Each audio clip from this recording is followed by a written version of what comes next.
தீபாவளியையொட்டி இந்திய முதலீட்டாளர்களுக்கென 4 விதமான புதிய திட்டங்களை பிரதமர் மோடி இன்று தொடங்கி வைக்கிறார்.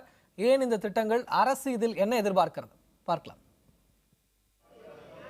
நெக்லஸ், வளையல், மோதிரம் என விதவிதமான ஆபரணங்கள், அவசர பண தேவைக்கு உதவும் ஆபத் பாந்தவன், சிறந்த முதலீடு என தங்கத்திற்கு இந்தியர்கள் மத்தியில் பல்வேறு பரிமாணங்கள் உண்டு.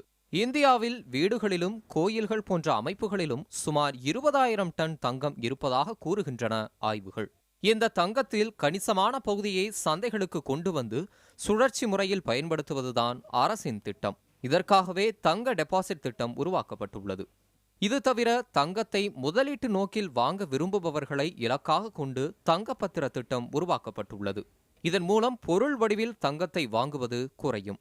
அரசு கொண்டு வந்துள்ள இவ்விரு திட்டங்களின் நோக்கம் தங்க இறக்குமதியை இயன்றவரை குறைக்க வேண்டும் என்பதுதான். தங்க இறக்குமதியை குறைக்க அரசு இவ்வளவு ஆர்வம் காட்டுவது ஏன் என்ற கேள்வி பலர் மனதிலும் எழுவது இயல்புதான். கச்சா எண்ணெய், மின்னணு பொருட்கள், பருப்பு, சமையல் எண்ணெய் என இந்தியா தனது பல்வேறு தேவைகளுக்கு வெளிநாடுகளை சார்ந்துள்ளது. இவற்றுக்கு தருவதற்கு தேவையான பணமும் வெளிநாடுகளில் இருந்துதான் வந்தாக வேண்டும். தேவைப்படும் வெளிநாட்டு பணத்தில், அதாவது அந்நிய செலாவணியில் கணிசமான பகுதி ஏற்றுமதி மூலம் கிடைத்து வருகிறது. ஆனால் நாட்டின் இறக்குமதியை விட ஏற்றுமதி மிகவும் குறைவாக உள்ளது.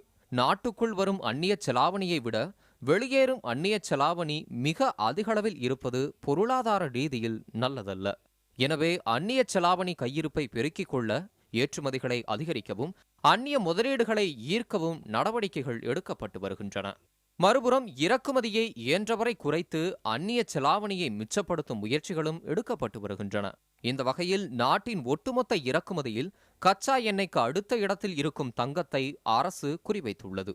மற்ற பொருட்களை விட தங்கத்தின் அத்தியாவசிய தன்மை ஒப்பீட்டளவில் குறைவு என்பதும் அதை தேர்ந்தெடுக்க மற்றொரு காரணமாகும். தங்க இறக்குமதியை குறைக்க அரசு தொடர்ச்சியாக பல்வேறு நடவடிக்கைகள் எடுத்து வரும் நிலையில் இவை எந்த அளவுக்கு பலனளிக்கும் என்ற கேள்வியையும் எழுப்புகின்றனர் பொருளாதார நிபுணர்கள். ஒரு சாதாரண கிராமத்திலேயோ ஒரு மிடில் அர்பன் சிட்டியில் இருக்கக்கூடியவங்களுக்கோ சேமிக்கணும் அப்படின்னா கொஞ்சம் கொஞ்சமாக கோல்டு வாங்கி வச்சுக்கணும் அப்படிங்கிறது நம்மளோட பண்டு ரொம்ப வருஷமாக நம்மளோட இருக்கக்கூடிய ஒரு பழக்கம்.